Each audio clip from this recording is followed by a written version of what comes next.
اليوم ما بعرف اذا الصوت واضح بس في هواء. مشينا على النصب التذكاري للمجزرة اللي صارت بأرمينيا. هذا هون بناء فيه هيك مسلة نصوره ونشوف المكان. هاي المسلة اللي خبرتكم عليها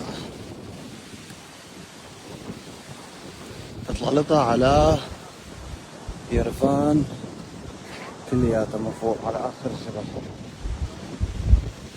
نحن بهذاك الطرف هذه الاوتيل، وهون في نار شغالة على طول. المفروض ما خبرتكم النار موجودة تحت شاعلة. هذا الدرج عم فيها الحسن.